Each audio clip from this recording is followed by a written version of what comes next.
नमस्कार बंधुरा आमी मालिनी और आज के चले एसेছি राजकीय राजस्थान सिरिजेर आरेकटी नतून पर्व निये। आगेर दिन जेखाने शेष करेछिलाम आजके सेखान थेकेई आबार गल्प शुरू करछि। तो 13 अक्टोबर 2024 आमरा बीकानेर पौঁছে गेছিলাম, সেটা তো দেখিয়েছি আগে। তারপর আমরা রেস্ট নিয়ে একটু খেয়ে দিয়ে জুনাগড় ফোর্টের উদ্দেশ্যে বেরিয়ে গেছিলাম এবং তারপর দুপুরবেলা আবার হোটেলে ফিরে এসে খাওয়া দাওয়া করেছি এবং খাওয়ার পর বেশ খানিকক্ষণ বিশ্রাম নিয়ে ওই বিকেল 4টের আগে আমরা সবাই আবার রওনা দিয়েছিলাম আমাদের ওই দিনের বাকি গন্তব্যগুলির উদ্দেশ্যে, ক্যামেল রিসার্চ সেন্টার এবং কার্নিমাতা মন্দির। রুক্ষ প্রকৃতির বুক চিরে এগিয়ে চলা পিচ রাস্তা ধরে বেশ কিছুটা পথ যাওয়ার পরে আমরা প্রথমে এসে পৌঁছালাম ICAR national research centre on ক্যামেলে। এটি একটি ক্যামেল রিসার্চ সেন্টার তথা ক্যামেল ফার্ম, অর্থাৎ উট প্রতিপালনের পাশাপাশি এখানে উটের ওপর গবেষণাও করা হয়। রাষ্ট্রীয় উষ্ট্র অনুসন্ধান কেন্দ্র ICAR national research centre on Camel. আমরা এসেছি, এই আমাদের বাস আর ওই হলো টিকিট কাউন্টার। চলুন ওইদিকে যাই।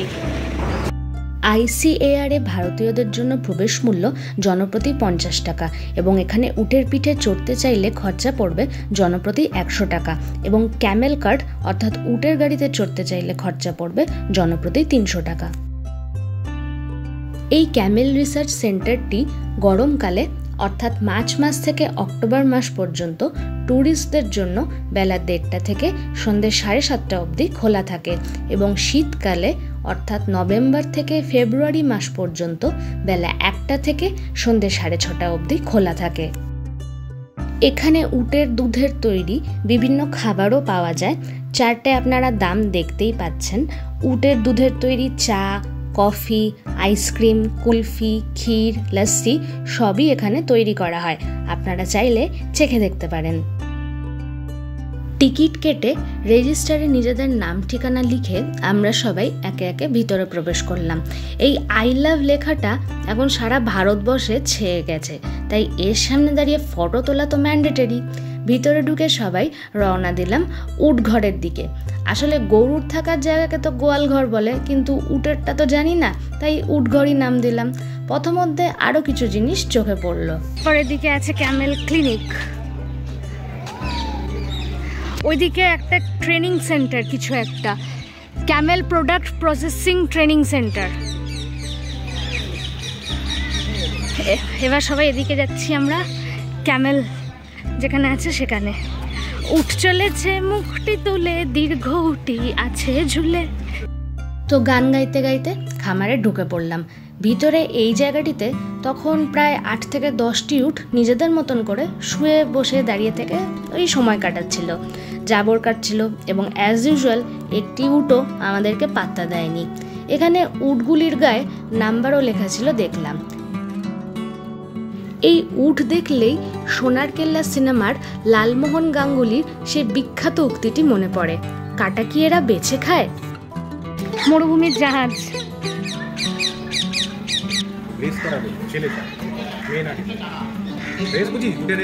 হ্যাঁ হ্যাঁ জানি, বর্ডারে উটি পাহারা দেওয়ার কাজে ইউজ হয়। এক এক জায়গার পরিবেশের নিরিখে প্রকৃতি মাতা এক এক ধরনের প্রাণী সৃষ্টি করে, দেখলেই অবাক হতে হয়। তো এই খামার থেকে একটু এগিয়ে গেলে আরেকটি ঘেরা জায়গা আছে যেখানেও উট থাকে, কিন্তু সেখানে ট্যুরিস্টদের ঢুকতে দেয় না। এই হলো সেই জায়গাটি।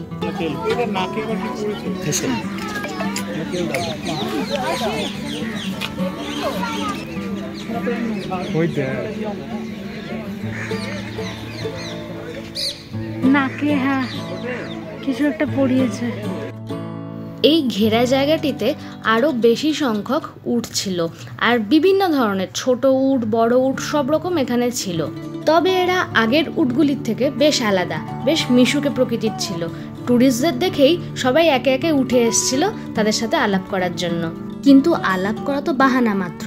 এদের আসল উদ্দেশ্য ছিল পাতা খাওয়া, আর সেটা একটু পরেই বুঝতে পেরেছিলাম।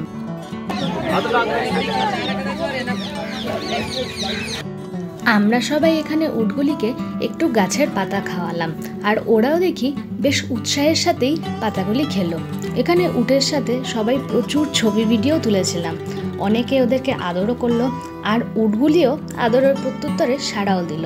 এজন্যই হয়তো বলে ভালোবাসার কোনো ভাষা হয় না। উটগুলিকে খাওয়ানোর সময় গ্রুপের বাচ্চাদের উৎসাহ ছিল দেখার মতন, তবে বড়রাও কিন্তু পিছিয়ে ছিল না। আমিও একটু ওদেরকে পাতা খাওয়ালাম।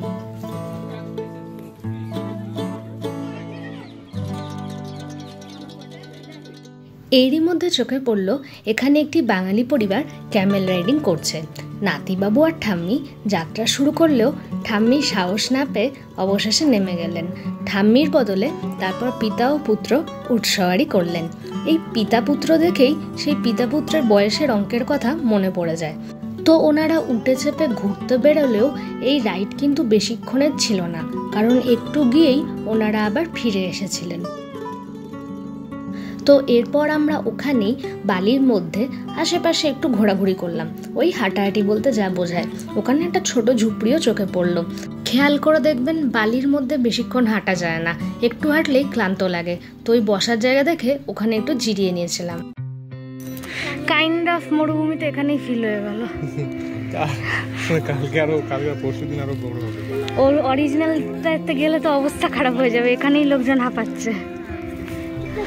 ওটা হাঁটা যায় না, একদম গরম বালি না, সন্ধ্যাবেলা যায় লোকে। ওটা তো সন্ধ্যাবেলার জন্য, যে সানসেট হবে ওখানে গান হবে, দেখবো সানসেট। তো আমরা দুই জ্ঞানী ব্যক্তি গভীর পর্যালোচনা করতে করতে উটেদের আরো একটি খামার আমাদের নজরে পড়ায় সেই দিকে রওনা দিলাম। মারধর খেয়েছে। হ্যাঁ, এই ফেন্সিং টপকে বাগচিতা আসবে, কথাবার্তা কি। উট অ্যাকচুয়ালি এখানে খায়। এটাও একটি থাকার জায়গা এবং এখানেও বেশ ভালো সংখ্যাতেই উট ছিল। ছোট উট, বড় উট, সব ধরনের উটই আমাদের চোখে পড়লো। আর একটি ছোট উটের সাথে আমরা খানিকটা আলাপও করলাম। ঋষি মশাই বসেন পূজায়, লিকার যেন ডিগ বাজি খায়, লা লা লা লা লা লা লা।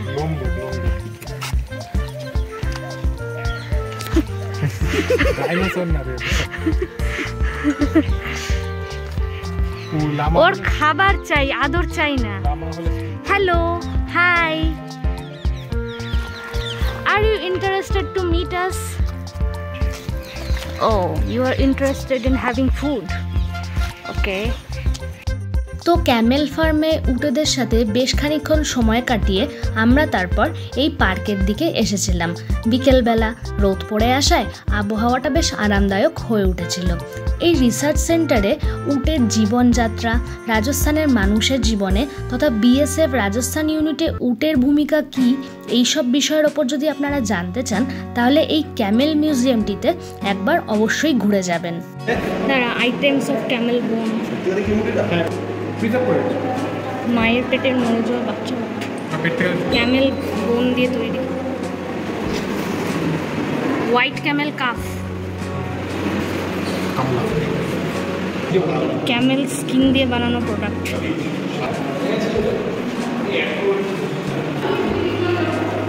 BSF soldier on camel in uniform, Ranaf Kache camel rider,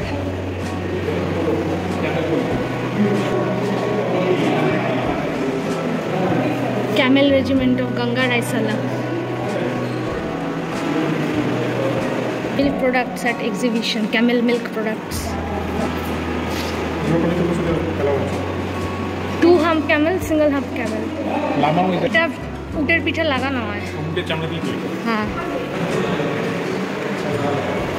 চামড়া সমেত ভাই।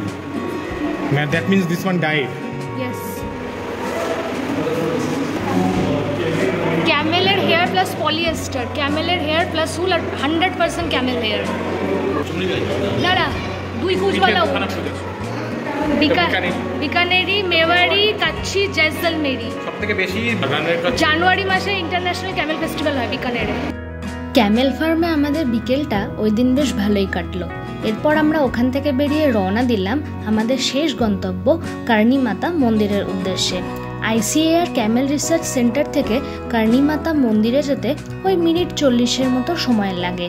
নবরাত্রি উপলক্ষে এখানে মেলা বসেছিল এবং আমরা যখন গেছিলাম সেই সময়ও মেলা রীতিমতো জাঁকজমক সহকারে চলছিল। বাস থেকে নেমে মন্দির অবধি পৌঁছাতে আমাদের অনেকটা রাস্তায় হাঁটতে হয়েছিল। আশেপাশে প্রচুর দোকান আর সাথে দেদার বিকিকিনি চলছে। সেসব দেখতে দেখতেই মন্দিরের দিকে এগোচ্ছিলাম। এবার মন্দিরের সামনে আসতেই দেখি ধীরে ধীরে ভিড় বাড়ছে। সবাই একসাথে রওনা দিল। এতক্ষণে যে যার মতো কোথায় যে ছিটকে পড়েছিলাম তার ঠিক নেই।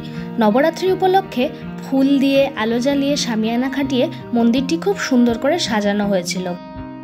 মন্দিরের আশেপাশে প্রচুর দোকানপাট আছে। দর্শনার্থীদের উদ্দেশ্যে সবাই পুজোর ডালি, প্রসাদ, মায়ের ফটোর পসরা সাজিয়ে বসে আছে। এরই মধ্যে উটে টানা গাড়িও আমার চোখে পড়ল। আমাদের সঙ্গে আসা এই সুপার ফিট জেঠিমা মন্দিরের সামনের এই দোকানটি থেকে পুজো দেওয়ার উদ্দেশ্যে একটি ডালা নিলেন।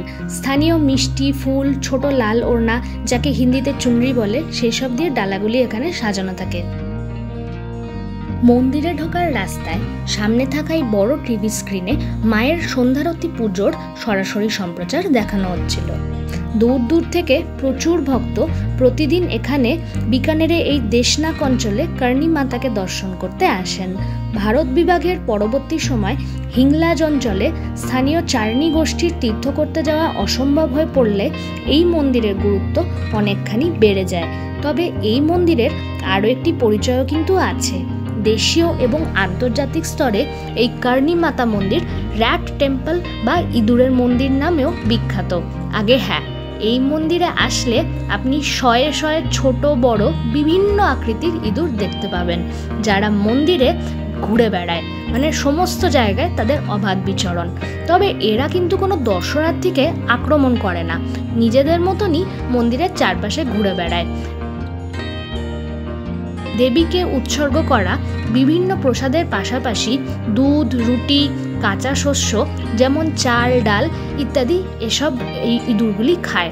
এই ইঁদুরগুলিকে স্থানীয় ভাষায় কাবা বলে এবং স্থানীয় মতে এই মন্দিরে নাকি 1000-এর ওপর কাবা বা ইঁদুর বসবাস করে। মনে করা হয় এই কাবা বা ইঁদুরেরা হলেন মায়েরই বংশের মানুষ, যারা মৃত্যুর পরে এই ইঁদুর রূপে মন্দিরের মধ্যে মায়ের সাথেই থাকেন এবং এই ইঁদুরগুলি মারা গেলে তারা আবার মানুষ রূপে পুনর্জন্ম নেন। কি দারুণ নাই তথ্যটা! এখানকার সেবায়েতরা সবসময় সতর্ক থাকেন যাতে কোনো বিড়াল এই মন্দিরে ঢুকে ইঁদুরকে আক্রমণ করতে না পারে। কপালে থাকলে এখানে কয়েকশো কালো ইঁদুরের মধ্যে আপনি 2-1টা সাদা ইঁদুরও দেখতে পাবেন। এবার আমাদের অত কপাল ছিল না, তাই কালো কাবা দেখেই, অর্থাৎ এই কালো ইঁদুর দেখেই আমরা ক্ষান্ত দিয়েছিলাম। যতই বলুক গে যে কিছু করবে না, কিছু হবে না, কিন্তু একটা ভয় তো থেকেই যায়, তাই না? ইঁদুর বলে কথা। যদিও ভয় লাগছিল ঠিকই, কিন্তু এত ইঁদুর ওখানে দেখে একটা বেশ অন্যরকম রোমাঞ্চ কাজ করছিল। মানে ওরা নিজেদের মতোই আছে, নিজেদের জগতে মেতে, এই পাশে ও পাশে ঠুটহাট করে দৌড়াদৌড়ি করছে, লোকের পায়ের ওপর দিয়ে চলে যাচ্ছে, কাউকে অত পাত্তা দেওয়ারও দরকার নেই। আর দেখলাম যারা দর্শনার্থী তারা এই ইঁদুরগুলিকেও প্রণাম করে চলে যাচ্ছিলেন। কর্ণী মাতা মন্দির দর্শন করে তারপর আমরা ওই রাত 8:30 নাগাদ হোটেলে ফিরে আসলাম। তবে রুমে যাওয়ার আগে সবাই ডাইনিং হলে চলে গেছিলাম সন্ধ্যের জলখাবার খেতে। আর সন্ধ্যেবেলার জলখাবারে ছিল গরম গরম পাস্তা আর চা। খিদে যে বেশ ভালোই পেয়েছিল তার প্রমাণ 2 মিনিটের মধ্যেই পাস্তা শেষ। তারপর রুমে গিয়ে ফ্রেশ হয়ে নিলাম এবং আবার আমরা চলে আসলাম ডাইনিং হলে। সেখানে ততক্ষণে নাচ, গান, আড্ডার জমজমাট আসর বসে পড়েছে এবং এই আসরের মধ্যমণি ছিলেন গ্রুপের আরেকজন প্রাণবন্ত সদস্য রত্না ম্যাডাম। 13ই অক্টোবর ওনার জন্মদিন ছিল, তো হলে সবাই মিলে আমরা কেক কেটে ওনার জন্মদিন পালন করেছিলাম।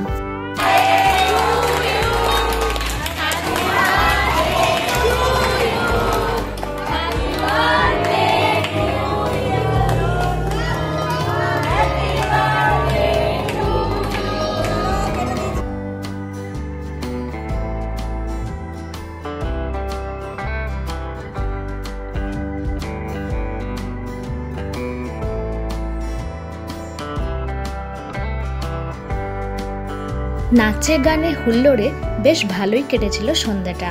এরই মধ্যে আমি চলে গেছিলাম হোটেলের রান্নাঘরে, যেখানে আমাদের রন্ধনশিল্পীরা তখন ওই দিন রাতের খাবার প্রস্তুতিতে ব্যস্ত ছিলেন।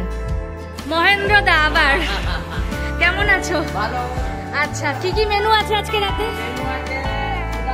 আচ্ছা হয়ে গেছে, একটু দেখাও তাহলে। তো ওই দিন রাতের মেনুতে ছিল গরম গরম পোলাও, সাথে গরম রুটি, স্যালাড, আলুর দম, গরম গরম মাটন এবং খেজুর কিশমিশের চাটনি। কালকের মেনু আছে? কালকের মেনু হচ্ছে সব সবজি কাটা চলছে। বলো কালকে কি মেনু হচ্ছে? পাঁচমিশালি সবজি, আলু পটল, তারপরে আলু উচ্ছে ভাজা, ভাত, ডাল, চাটনি। বাহ ভালো।